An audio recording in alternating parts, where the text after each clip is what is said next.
All right. Well, welcome to our November 2020 Canvas meeting. My name is Brett Nachman with College Autism Network. I know many of you have joined us for our past content. We might have a couple of new folks from what it looks like, but essentially this is our monthly space for sharing resources as it pertains to autism and post-secondary education, as well as generally having a featured presenter to talk about research they've conducted or a program they're affiliated with as it relates to these particular domains. And today is no exception as we welcome Dr. Cheryl Widman, and we'll have Cheryl talk in just a few minutes about her research. But as we get started, you might see that some folks have put in the chat favorite Thanksgiving foods. You're welcome to do that. We definitely want to utilize the chat as much as possible. If you have any questions at any point regarding the presentation or content, feel free to unmute your microphones. Otherwise, we welcome you to input questions and comments in the chat box. And yeah, feel free to use it as you would like. So just a few updates that we want to go through. First, make sure that you are listed in the meeting agenda. I'll put a link to that in the chat. We just want to make sure that we have your information collected. And we see a lot of returning folks to the mix today. A reminder to folks that our Canvas listserv is probably your best resource in getting updates about future Canvas meetings, as well as Canvas meeting minutes. We record the videos for our meetings, which is a nice tool to look back after the fact, as well as presentations from our presenters as well. We encourage you to use the listserv in sharing articles, resources, questions for the greater community as it pertains to your respective work. So we definitely want you to maximize that as much as possible. And you may also be familiar with a list of college autism specific programs on our website, and that we will continue to update as some changes come in with the addition of new programs that have emerged this past year as well. We recognize that some of you may have joined us a few weeks ago for our College Autism Summit. It was a very massive online endeavor, and we definitely want to hear folks' feedback. Folks who were in attendance should have received an evaluation form in your email. We encourage you to share thoughts and input in the chat if you would like. But at this point, I'm going to turn it over to my colleague, Lee Williams, to share some of the highlights from the event. Thanks, Brett. Yeah, it's really nice to see some familiar names in the little black boxes in my screen. And I'm sure you're thinking that I look pretty familiar too. Actually, my headphones are now permanently attached to my head, thanks to 3.5 solid summit days. We had about 300 people who registered, and over 50 breakout sessions, plenary sessions, panels, keynotes, raffles, and networking. So, you know, a couple of technical glitches here and there, but given the scope and scale of what we did, it went amazingly well. And I'm anxious to see the evaluations. They are in process right now with NASPA's assessment folks, and so we'll be getting a pretty good look at what you all had to tell us about what worked and what didn't work, and that will really help us to plan for next year. And we hope that after the break, after winter break, we'll be coming back with some kind of an announcement of what our plans are for 2021, which will be here before you know it. So if you haven't filled out your evaluation, there's still time, and thanks very much for doing that. And thanks everybody for your support and your participation. Hope to see the rest of you there next year. Thanks, Brett. Thank you, Lee. Yeah, it'll be number 5 next year. It's passing by very quickly. As one concludes, we look forward to the next one. So yeah, we definitely will keep folks apprised on that. I'm not sure if anybody from the Canvas Cross-Institutional Collaborations Working Group, that's the Autism Universal Design Training that has been developed and now is being distributed. I'm not sure if anybody affiliated with that is on the call, but if so, you are welcome to share any thoughts or updates on that front. I'll pause for a second.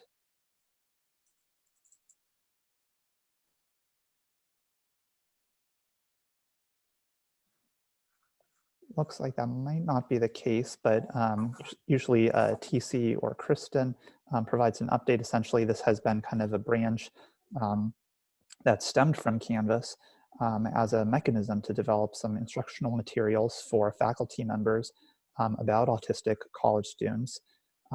It's been remarkably, it seems like it's been remarkably effective. It's starting to be released, and Caitlin is chiming into the chat that TC is defending her PhD today. That is very true. I forgot it is the 12th. So we will have a new doctor in our midst as a Canvas community, which is very exciting.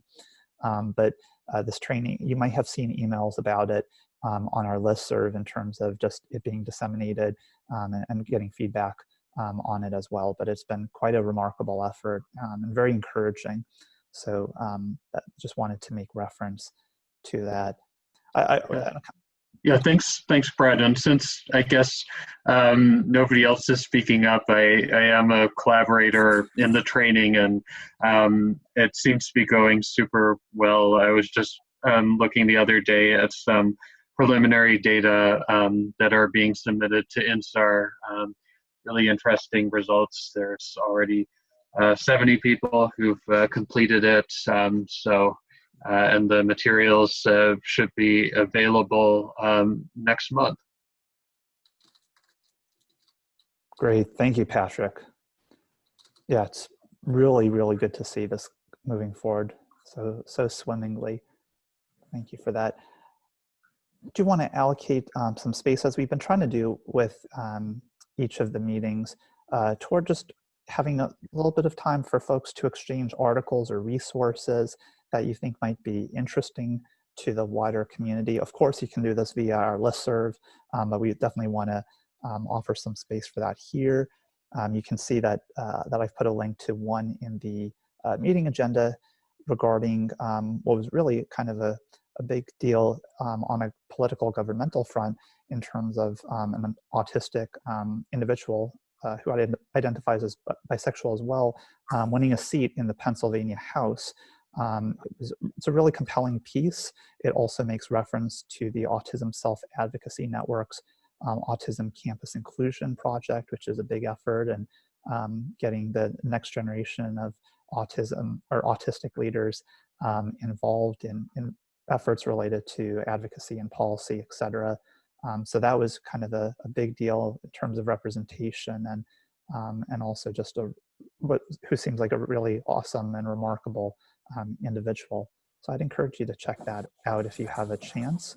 But I am going to be quiet now because I'd love to hear any articles or resources you would like to share with the wider Canvas community.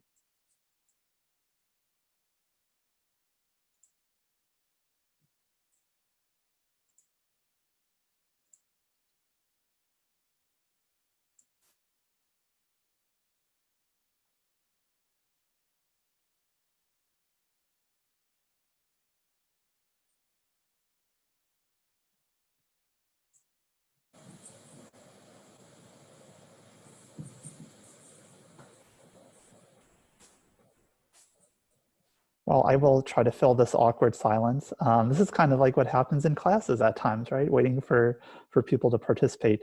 You are welcome to put things in the chat if that's more comfortable for you. But also, too, want to recognize that this is also a nice space for sharing celebrations or momentous things, as Caitlin mentioned that TC, one of our Canvas members, is defending her PhD today. If anybody has any celebrations or positive news they'd like to share about their work, this is also a good venue for that.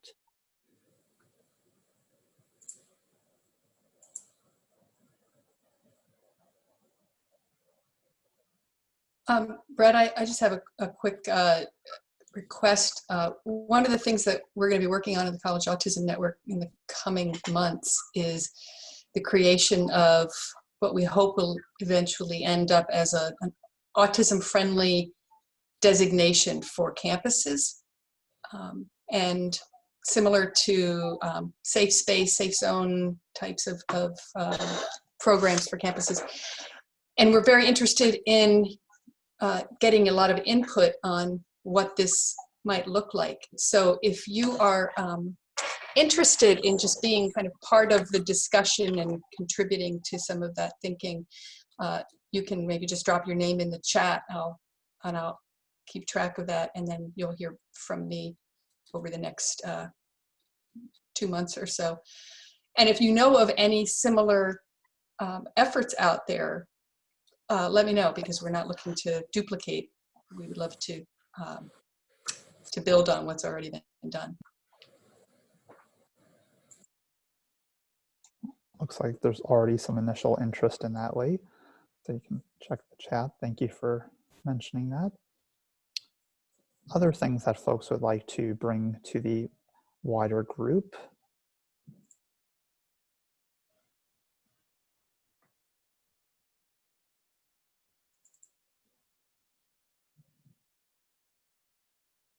Okay, well, if anything comes up, feel free to use the chat throughout today's meeting time.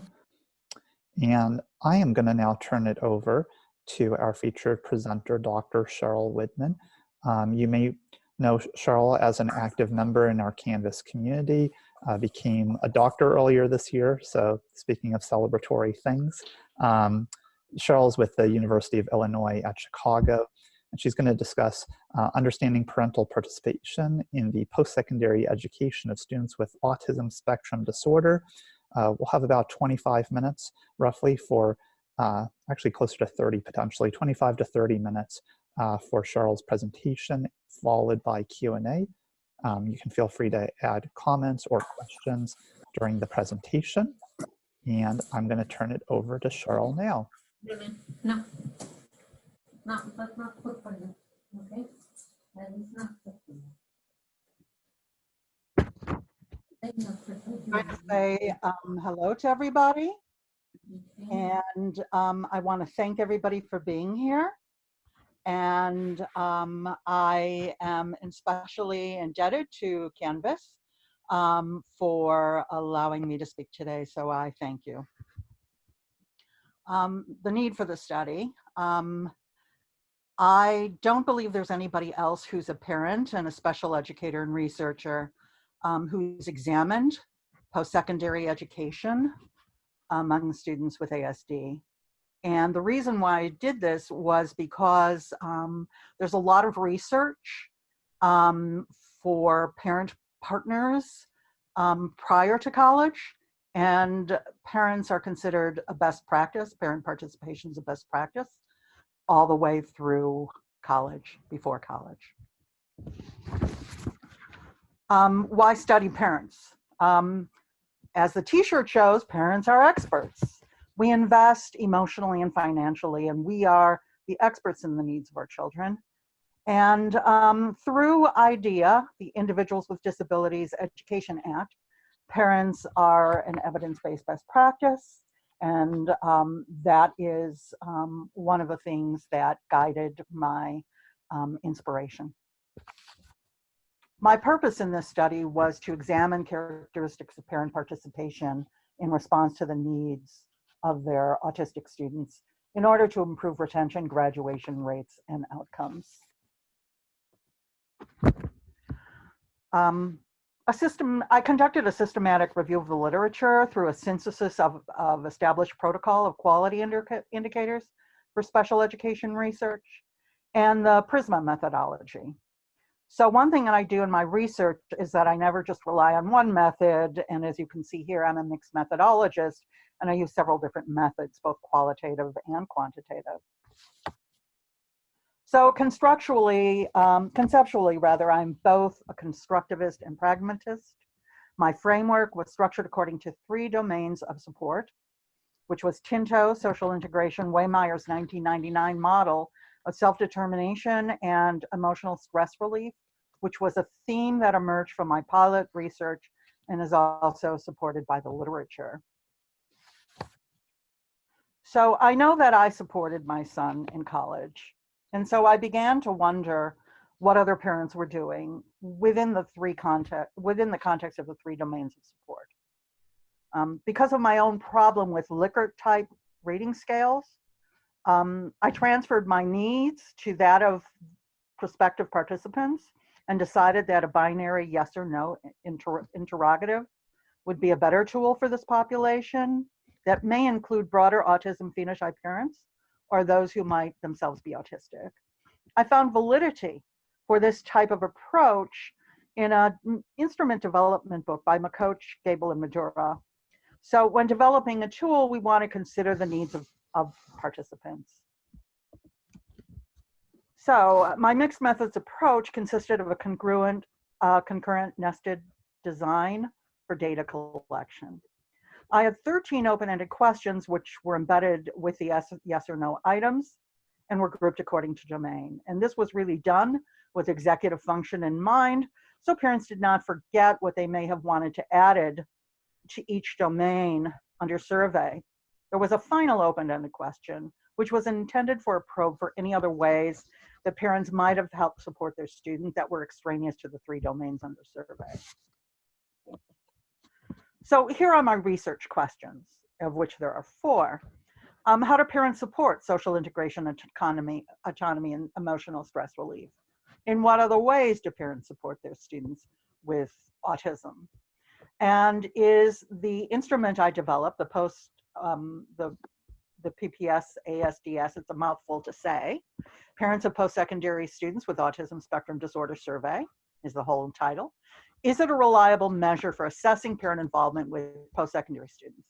And then through merging results, generally, what does parent participation look like? So here's my snowball.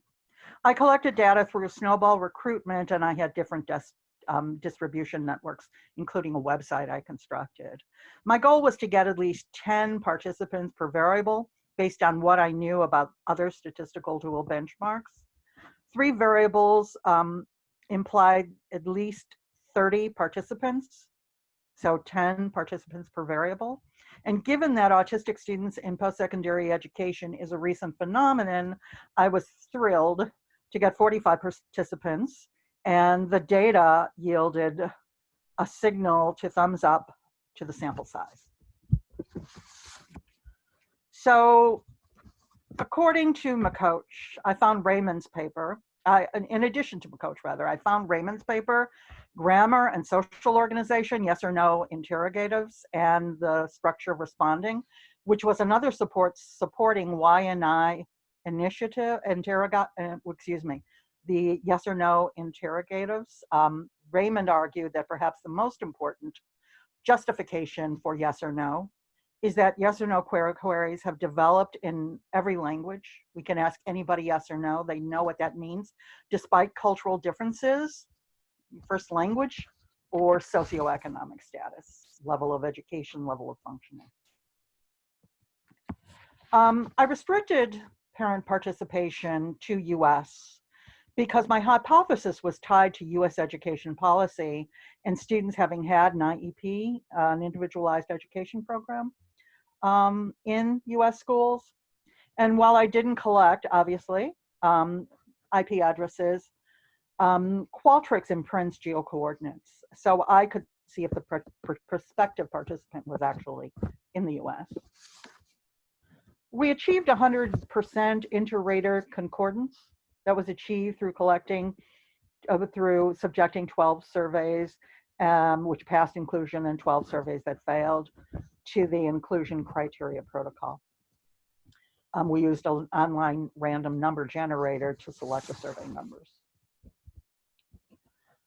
We don't get a normal distribution of data, so there are no measures of central tendency such as mean. Instead, item averages were collected for each item. This is a measure of how much parents agreed to each other. So each item was scored 0 for no and 1 for yes. So the closer the average was for each item to 1, the stronger the positive characteristic associated with the item. The closer to 0 would mean negative association. 0.5 would be construed as a neutral outcome. So I used mock and scale analysis for dichotomous data to measure latent variable construct validity. And there are 3 scalability coefficients that Mocken prescribed. HI, the scalability of single items. HIJ, the scalability coefficient for the scaling pairs of items. And then H for the scalability coefficient for an entire scale or set of items. And he set 3 different thresholds with a minimum scalability at 0.3. And you can see here 0.3 to 0.3 to 0.4 is weakly scalable, and then actually less than 0.4. And then 0.4 to less than 0.5 is moderately scalable, and anything above 5 is strongly. So I used KR20 to measure internal consistency among dichotomous items, and it's analogous to Cronbach's alpha, and is utilized to determine reliability for the degree to which a single construct is measured. Horn in 1971 provided the mathematical evidence for the relationship between measures of KR20 and standard error measurement, and what Mock and scale analysis does is it provides you a measure of the scalability for the items through a standard error, which is again not about the mean because we don't have central tendency here. The data do not distribute normally. So instead what we're doing is we're actually, you know, the SE relates to the scalability. So I utilized for qualitative methods grounded theory, which required me to listen to the text and reread the text rather, and listen to the voice of the parent. And I did this over and over and over again because I really wanted to get their voice into my head. So I did that before any comments or any notes were made, and conceptual labels began to emerge as words were repeated across texts. So I also utilized Atlas TI as another quantitative analysis tool because what I found is that I could compare my results, and it also gave me more depth in that it allowed me to generate a spreadsheet about the frequency of co-occurrence of labels, for example, autonomy and stress relief. And at the same time, it would also do a count of how many times a label was used, which helped with analyzing data. So now we're going to look at the results, which is the exciting part. So parents' education, we had 41 mothers and we had 4 fathers. And you can see with the 41 mothers that about, if you add them up quickly from BA, BS to PhD, we had about 3/4 who had at least a bachelor's degree, and all fathers had at least a bachelor's degree. Parent identity. You can see here the blue on your screen relates to those who are white. And as you can see, we have predominantly white respondents. So we had 42 parents disclose income, and predominantly, if you look at the light blue and the light green, almost half of the parents had an income that was greater than or equal to 100,000. Here are my quantitative results so you can take a look. On the left, you will see the item averages. And on the right are the KR20 scores. And you can see that all of those are strong. Autonomy domain pointing out here strong positive for item average. And all the KR20 scores were strongly reliable, strong reliability. My Moken scores were on the cusp. So social integration was 0.01 away from being moderately scalable. Autonomy domain was 0.02 from being scalable, and ditto for emotional and stress relief domain. Here we have a picture of responses by question, open-ended responses, and there was no survey fatigue. As you can see, the final question, mostly everybody but one answered. And the first 4 questions in red were embedded among the social integration items. And the next 5 items were embedded in autonomy. And then the next 4 items in green were embedded among the emotional and stress relief items. So these were the themes I found in each question through open coding. For example, in question 1, the first social integration question, parents talked about commuting and avoiding social stress. In question 5, which was embedded in autonomy, parents talked about academic support and academic stress relief, management, functional skills, autonomy and autism program. Question 10 was embedded in emotional stress relief, and there parents talked about anxiety, depression, stress, therapy, counselors, autonomy.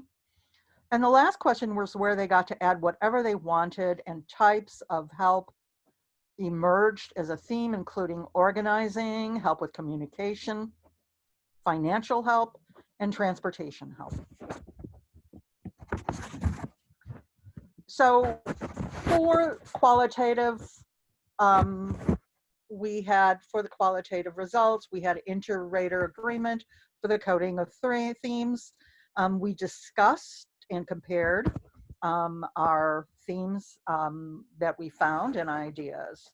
And there was a consensus on identified topics and themes expressed by the respondents. If we had any disagreement, we talked about it, and that's how we achieved our agreement. This is from Atlas TI, where you can see the results of the spreadsheet that generated reports of frequency and co-occurring labels. And it shows how themes intersect and emerge as latent relationships between the labels. And if you remember, I talked about Moken scale analysis, which measures latent variable construct validity. And here we can see right here depicted graphically what that looks like. So social integration, now we get to data merging, which is final step of mixed methods.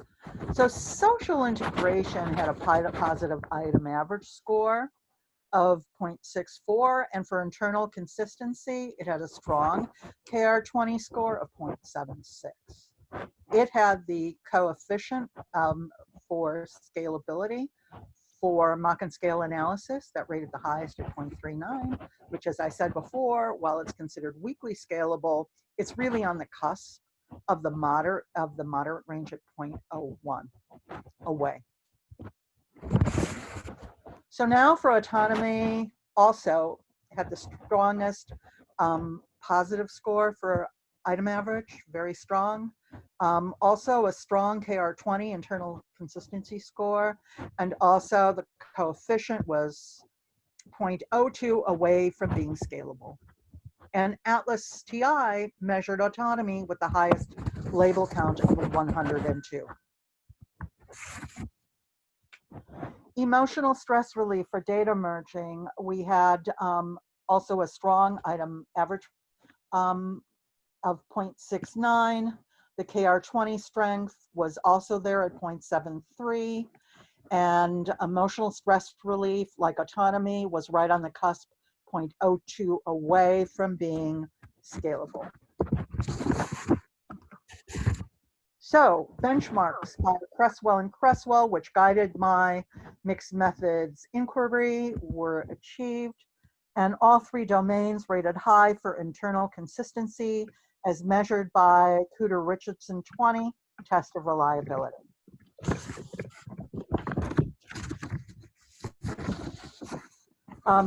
External validity, 2 of the domains, social integration and autonomy, were also regarded as significant needs by parents in a study by Elias and White in 2017. So that underscored to me further need for examination. The conceptual lens, I felt, of the study, rooted in Tinto and Waymeyer's model of self-determination. The results were very consistent And emotional stress relief was validated, certainly, and it's consistent with an incidence of depression and comorbidity reported in the literature. So Tinto's model took into account the family, the attribute that parents shared was the expectation that their student will succeed.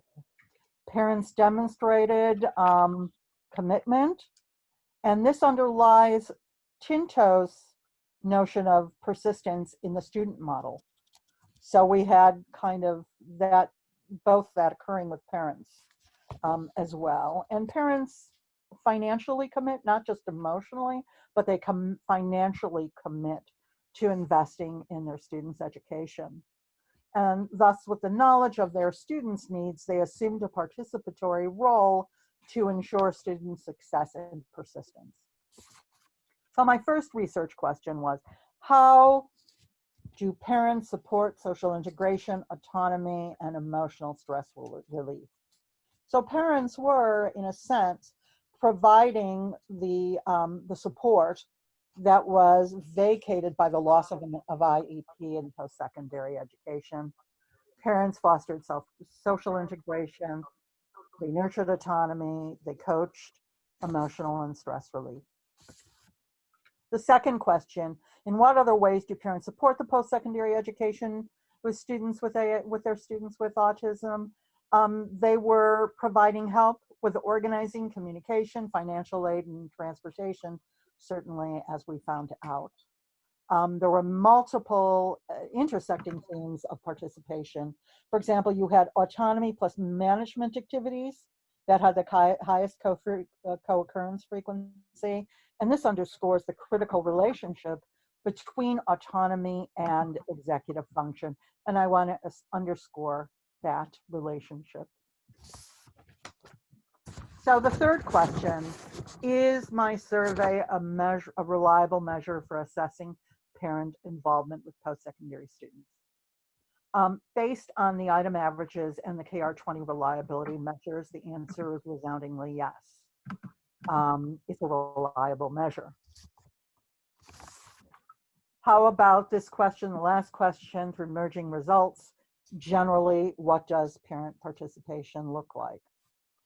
Parents wrote about all the topics, perhaps maybe not enough to constitute a major theme, but certainly what they wrote about was what represented an overarching theme of participation that consisted of fostering skills associated with self-determination. And really, when you looked at Waymeyer's 1999 model, it basically looked like my parents' responses: self and family care, management functions, recreational, social, vocational activities, regulated behavior, coping with stress, social inclusion, self-realization, as well as goal setting, problem solving, and self-regulation. Data consistently aligned with the model above. So, what about the implications for future research? Certainly, we want to have more diversity with respect to demographics, race, ethnicity, income, geographic location, and the survey warrants further refinement and testing with a more representative sample size. And latent variable construct validity with a larger data set may yield MOCAN data that reveal improved scalability and reduce standard error. So, implications for further research, closing gaps to and from post-secondary education. I would like to know more what skills are being taught through high school transition curricula. Are they using a curriculum? How do we support, how do we improve post-secondary outcomes? How do we improve employment outcomes among individuals with ASD who hold a college degree? How can we better involve parents with promoting successful transition? How do we examine the participation of parents as they continue to coach self-determination skills as their autistic children matriculate from post-secondary education? My conclusion is that Waymeyer in 2014 underscored self-determination is a family affair. And the role of parents has been underexamined in terms of how they promote self-determination among their disabled children. So the developmental delay, and here I want to underscore, the maturation of executive function implies that the acquisition of some self-determination skills may still be in progress as autistic students reach post-secondary schools. And this is a developmental delay that may continue to be a lifelong challenge for some autistic individuals. And the research actually shows that some individuals with autism never achieve full executive function. So parents are providing an important intervention in executive function at a time when it may be needed the most to facilitate development, and that's late adolescence and early adulthood.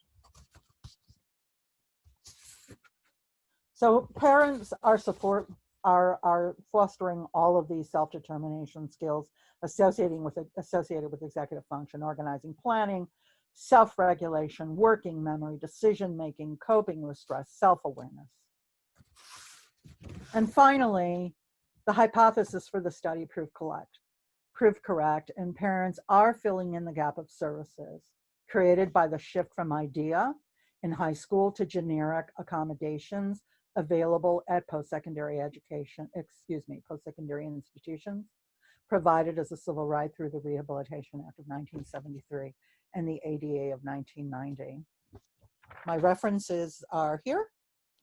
And I want to thank you so much for listening and for being here today. And if you have questions, I'd be glad to certainly answer. Cheryl, thank you very much. I think you win the award for most slides in a short amount of time. It covered very efficiently, so very nicely done. I hope I wasn't speaking too fast. I tend to speak quickly, but I hope, I hope it went okay. It was very good. And actually, in light of answering folks' questions, it might be good if you can continue to share your screen. Just to go back, if anybody has questions about particular points or slides, because I know some of it was very quickly shown, so it might be helpful to go back to that at any point. There are a number of questions that are coming in, so we'll get to all of them, and please keep them coming. The first one I'm seeing on the chat is from Floor, who asks, are you planning to study the effect of parents' involvement, for example, engagement of the students in their courses, GPA, persistence and graduation rate, / time to graduation? Thank you. That's a really great question. And that certainly would be something that we would want to study, but I have to be honest, and right now, and I'm thinking of looking backwards because I'm on the Illinois Autism Task Force Transition Work Group and task force itself. And one of the things that we're finding out is the problem with transition from post-secondary from secondary education. We have a lot of things there in Illinois to fix, and I know throughout the country. And I'm a firm believer that a lot of these executive function skills need further attention before the student gets to college or university. So how can I fix that piece? But yes, what you've talked about here is very important, and certainly that would be something that should be studied. Great. Another question comes from Beth, who asks, Cheryl, did parents indicate how much of the support they provided themselves versus how much they paid others to provide? Also wondering if you only included respondents with children who had IEPs in place through high school or through 12th grade. One of the questions was whether or not parents participated in IEP meetings, et cetera. And there was a huge, I can't remember the exact number right now. If you want that number, I can provide it to you. But the overwhelming proportion had, I think it was like over 90%, if I remember correctly. So that was in one of my demographic questions, actually. And then if you could remind me what the other question was. Here's my executive function failing on me. What was the other question? Quite all right. Also wondering if you only included respondents with children who had IEPs in place through high school. Again, that was, I didn't ask that question specifically, no. But the assumption that I made is that these were students who had an IEP through high school, and that they were, through the measure of did you participate in IEP meetings in high school, that would kind of give me a sense of how well they participated. And I think there was something more to that other than just asking whether or not they had the actual IEP was in place. I mean, that was the reason why I had this, that parents in the United States were participating, because they would be familiar with an IEP and an IEP meeting. Great. Another question. I think the question was about how they participated. Right, right. Would you like to still attend to that question, Cheryl, or? That's okay. If they want to have it answered, to please let me know. Sure. A question from Natalie asks, I may have missed this, but whether, was this whether they lived at home versus away at college considered? Was that accounted for? Yes, because that was one of, a lot of parents talked about having, their student live at home because they did not want to have social conflict by being in social stress by having to have a roommate. And I remember the question now was, did parents pay for providing social, emotional and stress relief? Some parents reported that they did, and others talked about brainstorming. Brainstorming was emotional stress relief was actually one of the questions if they talked to their students about how to approach this. And in some cases, parents encouraged their students to find help on campus for emotional stress relief. Great. I also do want to point out I am reading folks' questions in the chat, but if you'd like to elaborate on that, feel free to chime in, and don't hesitate to cut me off. We can, if we'd like, we can proceed to a question from Patrick, who notes, I'm curious about what parents said about barriers to their involvement. Patrick mentions thinking about some recent instances where parents and students I know have been having trouble getting supports and institutions to loop in parents into the conversation, even if the student wants the parents looped in. Yeah. So FERPA is often referred to as a major barrier to parent participation. And here's the problem with FERPA. FERPA was instituted in 1974. That was a year before in 1975, when the Education of All Handicapped Children Act was passed. That was the precursor, the forerunner of IDEA. And so there was never any expectation that students in post-secondary education would be students with disabilities.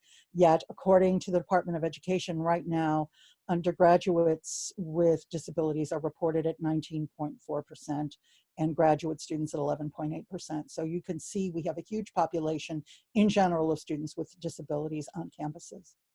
And so FERPA can be a barrier in terms of parent participation, but what students can do is they can sign off on FERPA and allow their parents to participate. My son did that in when he went to Purdue, and certainly when he went to UCLA in his doctoral program as well.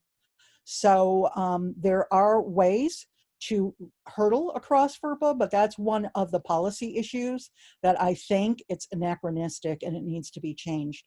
Patrick, I hope I answered your question. If I didn't, please let me know.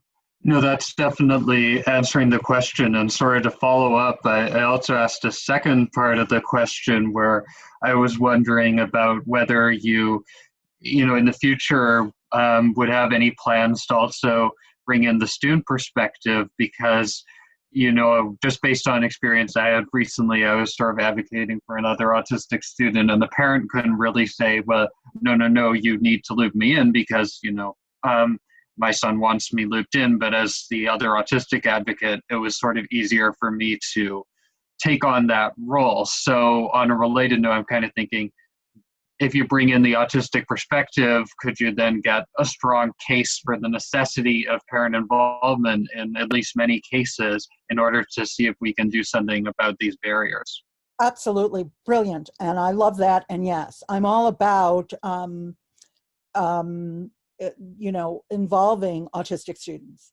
And just so that you understand, when I originally started this quest, I started looking at autistic students. But the problem was here, that we didn't have that many autistic students when I started my PhD program in 2008. You can see what a huge increase there's been between 2008 and 2020. And so what happened is along the way, I decided to change my tack, and rather than focus on autistic students, I decided to focus on parents, because after all, we know that parents are under surveyed at the post-secondary level. There's not a lot of literature, and I felt like, oh gee, this was a gap that I could try to fill a little bit, but there remains huge gaps. And just to be very clear here, also another piece that I really think needs to be examined is what happens after post-secondary education. So while I'm looking at transition to post-secondary education, I also want to understand what's happening after post-secondary education, the transition from post-secondary, because we know we have a huge problem with unemployment and underemployment after the degree is attained, whether it's a bachelor's, a master's, or a PhD. So Patrick, I'm totally with you there. That's a really good, I'm glad that you brought that out. Yeah, I'm about, understanding more about autistic students, because that's where I started really. Oh yeah, no, I wasn't doubting that you did. I was just thinking like, it would be great if we could like get a strong case from autistic students about, the necessity of parent involvement. But yeah, the transition out is also so important. So right. And then to be quite honest, my own experience, I never wanted to undermine my son's autonomy without asking him, do you want me to? I always said, do you want me to? Because he's got really great executive function, except with, self-advocacy, that sort of thing. So, that is something that we really need to examine, what students for themselves want. And that also, that's an important piece, a really important piece. This is all really good. I also kind of want to just chime in for a second, because I think what you're both talking there about, just the notion of transitions out of post-secondary education and the parental role. We had Jonathan Vincent as our Canvas presenter a few months ago talk about employment pathways out of higher education. So again, there's so much work to be done in so many spaces, and I think you all are the players in unraveling some insights there. Right, and so I cannot underscore enough this whole issue with executive function and how we really need to focus on that. And for my part, what I'm advocating for in Illinois, and Stephen Shore, if you're here, I know you would chime in, because you and I are of the same mind, and thanking Stephen Shore for being on my dissertation committee. Stephen and I both believe we need to be starting transition at age 7. I'm trying to get that done in Illinois, because certainly we need to allow enough time for transition as early as possible, beginning with age 7. Sorry, I added executive function in there, but I think those are the skills that we need to be, teaching as early as possible for children. Very good. And I think I might even see Stephen's name on the list here, so he might be in attendance.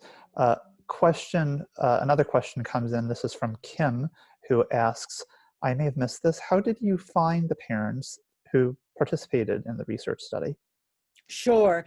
I probably went over that really quickly. And I want to thank Canvas for allowing me to publish my script via email. And I also had distributed scripts through social media. And then I also created a website. I'm a geek, I admit it. So I created a website, and I was able to solicit through that as well. And that was all approved by the IRB. As a matter of fact, the IRB specified what URL I could use to be able to solicit parent participation. And it was a self-selective process, which is the reason why it was really important to listen to parent voice in order to protect the integrity of the data, so that I did not have people responding who did not have children in the United States and who did not have children in post-secondary education. So I had a system of a spreadsheet with checks and balances just to look at text without thinking about anything else. Nice. I think what is abundantly clear is how thorough your work was, Cheryl. So definitely showed. Thank you. Yeah, definitely very impressive. There are a number of comments in the chat for folks to look over. I do want to make reference to, I believe, Mary, who referenced a new executive functioning and social cognition skill development resource, interwork.sdsu.edu. By the way, for everybody, I will include some of this content in the meeting minutes if you can't attend to all of this at this juncture.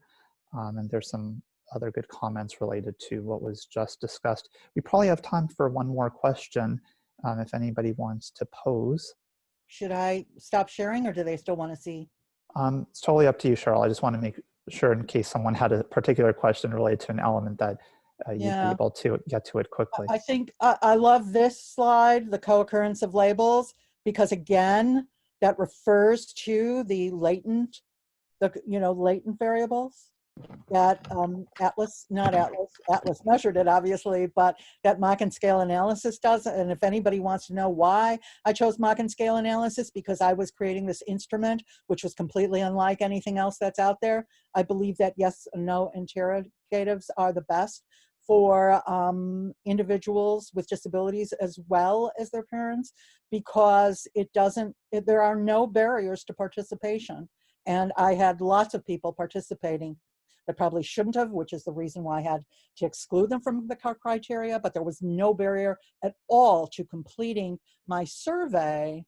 And that becomes a problem, as I discovered in the literature, with some of the Likert type surveys, because I'm going to tell you right now, I don't understand the rating scales at all. I mean, I think in black and white, I'm sorry to say, but I'm all about 0 for no and 1 for yes. But here are the data that I found through quantitative analysis, and the scores were strong. I just really loved the data, and n equals 45 was certainly what I was pleased with, and but I know that that through mock and scale analysis, I could see that certain pairs of items had failed the monotonicity test. And so what that tells me to do is I need to go back and look at those pairs and see what can I do to delete those so that I can make an even better survey, so I can get more data, because certainly this is a phenomenon which will continue to increase, which we have IDEA 2004 to thank for, because it is IDEA 2004 that basically mandated least restrictive environment. And that's the reason why our children are going on into general education classrooms and finally can matriculate to post-secondary options. Thank goodness for that. And to be clear, I've been perseverating on post-secondary education since I first spoke about it in 2003 in Lisbon. And prior to that, in 1998, when I began to concern myself with what would my son's post-secondary options become. And my goal was to ensure that he had his opportunity to study what he wanted to study and choose his own career path. This is Jess Monahan. I can't get my camera to work. Otherwise, I would do that. But can you guys hear me? Yep, you're all good, Jess. Awesome.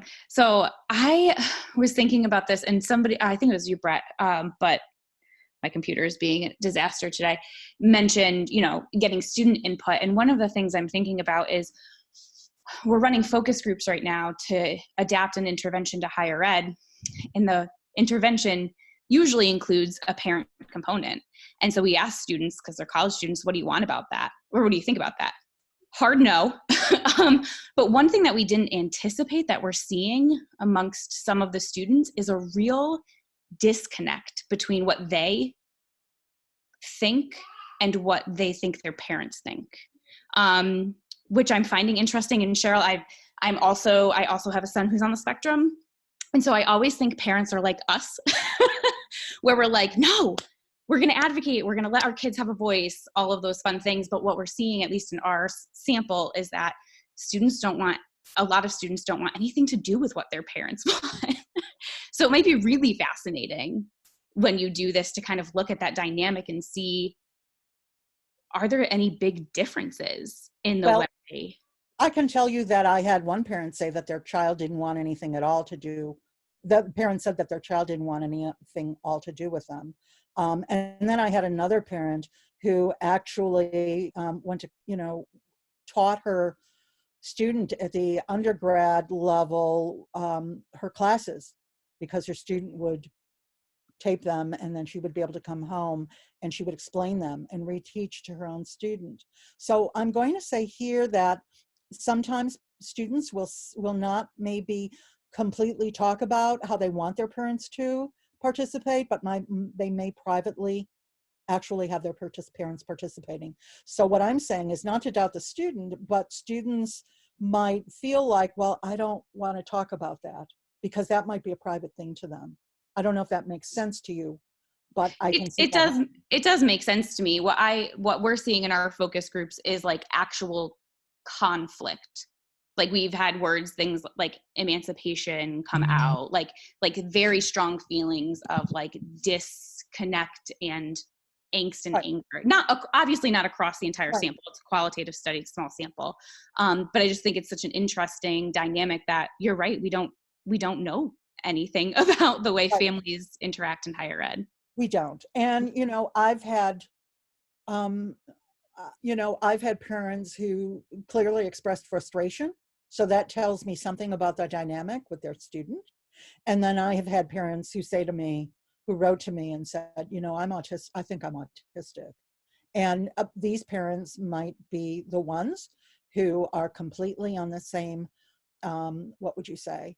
I guess Brett is saying we need to run, it's time. But I just want to say that we need to look at all aspects. And in the world of autism, everything is possible.